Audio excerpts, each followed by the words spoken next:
runs to the International Space Station.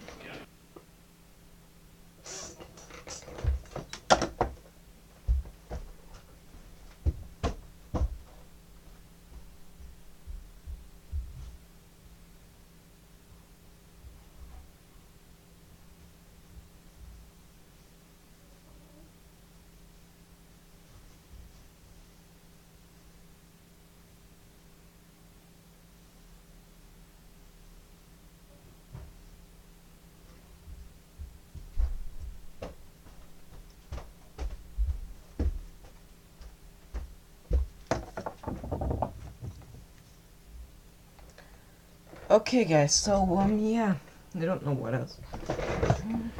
This view once again of the flight control team in Toulouse, France at the ATV Control Center, watching all of its systems as they continue to work in tandem with the flight control team here at Mission Control in Houston, as well as the Russian flight control team in Korolyov.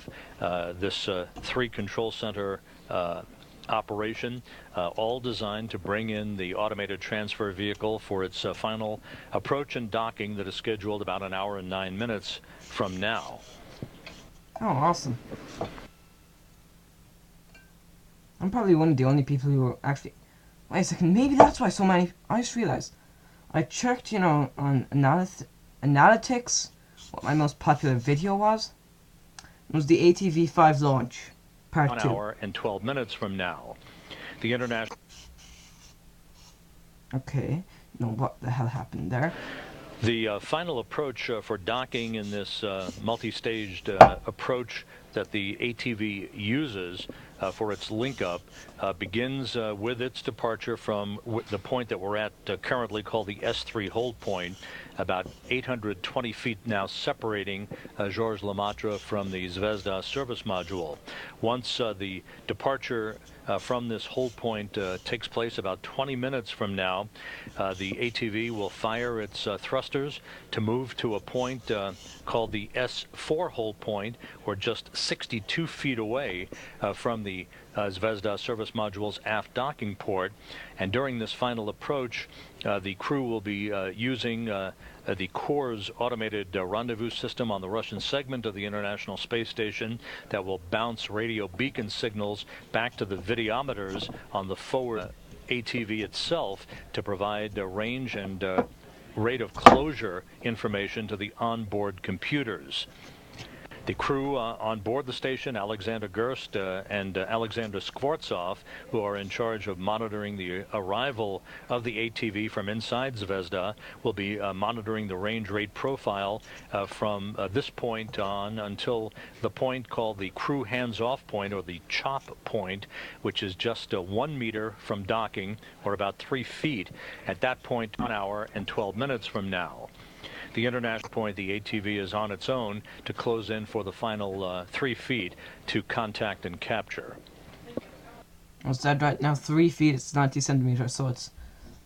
I'm trying to work this out. It's 3 feet, 4 inches. If he's talking correctly about the 1 meter range. But yeah, I might actually be watching I might be saying bye-bye to Cygnus. But yeah, I have mine up there for, like, my ATV and KSP up there for almost 2 weeks. And we'll be set to see it go, but it'll be up there for a very long time. And another thing is I won't be set to see the Cygnus go. Because the Cygnus, it's causing the station to jiggle. Just jiggle, jiggle, jiggle. Get it. It's annoying. But yeah, this will be the last event, like, docking. Once again, this view from a television camera on the aft port of the Zvezda service module, looking back at the flashing lights of the Georges Lemaitre automated transfer vehicle, 233 meters separating the two craft, about 820 feet as station keeping continues. The departure from this hold point expected about 18 minutes from now. This once again represents a bittersweet moment for the European Space Agency, a transition, if you will. Their supply of the International Space Station through this huge cargo craft coming to an end with this fifth and final automated transfer vehicle in the fleet. The first launch of an ATV occurred on March 9th, 2008. That maiden flight of an automated transfer vehicle was the Jules Verne that arrived at the International Space Station on April 3rd for its delivery of cargo to the International Space Station. Then there was about a 3-year hiatus until the second ATV was launched, that being the Johannes Kepler, which arrived in February of 2011. And at that point, one ATV per year has been launched by the European Space Agency. The third in the series, the Eduardo Amaldi, was launched on March 23rd, 2012, for its arrival 5 days later at the International Space Station. And the last ATV before this one, the Albert Einstein, launched in June of 2013 on a 10-day rendezvous to the International Outpost to deliver its cargo. And now the fifth and final in the series of ATVs, the Georges Lemaitre, once again named after the 20th century Belgian astronomer who is credited with espousing the theory of the expansion of the universe. Big Bang Theory, basically. Okay, so yeah. This ATV will remain attached to the aft port of the Zvezda service module until late January of next year, when it will be undocked and deorbited to burn up in a shallow entry into the Earth's atmosphere. That will provide European scientists as well as the crew on board the International Space Station at that time an opportunity to use a variety of imagery assets to document the breakup of the ATV. That will provide valuable engineering information and technical data to the scientists who in the decades ahead will be preparing for the eventual deorbiting of the International Space Station itself. Of course, a much larger structure to have to deal with at that time.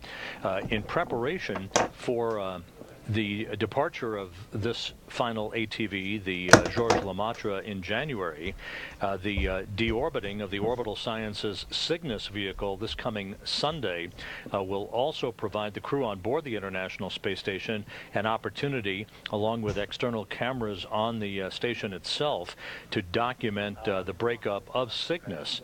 That will be sort of a dress rehearsal, a test run, if you will, of the use of some of the imagery assets and high-powered lenses on the digital cameras on the International Space Station available to the crew to document the breakup characteristics of Cygnus as it enters into the Earth's atmosphere for its fiery demise over the Pacific Ocean. During the first measurement and 7.3 for the second measurement.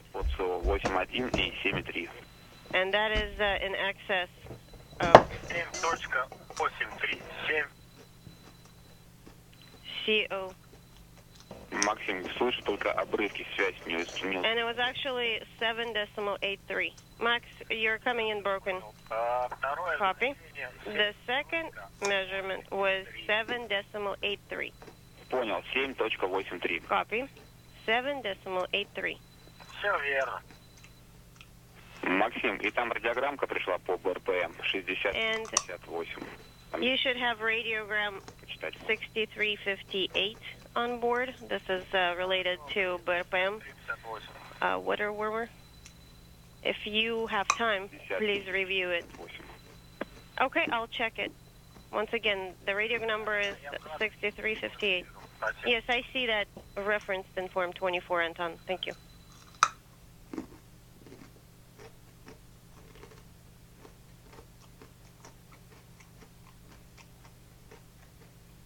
We are about 13 minutes away from the resumption of the approach of the Georges Lemaitre automated transfer vehicle as it begins a much slower approach for the final phase of its rendezvous for docking to the aft port of the Zvezda service module. Once again,